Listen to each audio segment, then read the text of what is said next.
وَإِذَا سَمِعُوا مَا أُنزِلَ إِلَى الرَّسُولِ تَرَى أَعْيُنَهُمْ تَفِيضُ مِنَ الدَّمْعِ مِمَّا عَرَفُوا مِنَ الْحَقِّ يَقُولُونَ رَبَّنَا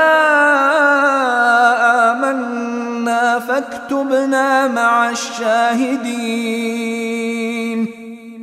আর তারা রসুলের প্রতি যা অবতীর্ণ হয়েছে তা যখন শোনে তখন আপনি তাদের চোখ অশ্রু সজল দেখতে পাবেন, এ কারণে যে তারা সত্যকে চিনে নিয়েছে।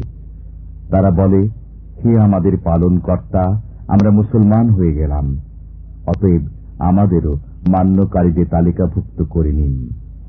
وَمَا لَنَا لَا نُؤْمِنُ بِاللَّهِ وَمَا جَاءَنَا مِنَ الْحَقِّ وَنَطْمَعُ أَن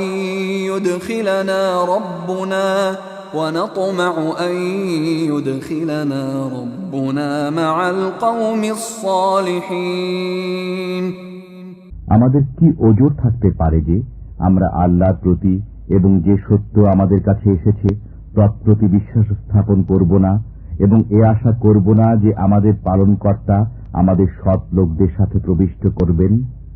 فَأَثَابَهُمُ اللَّهُ بِمَا قَالُوا جَنَّاتٍ تَجْرِي مِن تَحْتِهَا الْأَنْهَارُ خَالِدِينَ فِيهَا وَذَلِكَ جَزَاءُ الْمُحْسِنِينَ।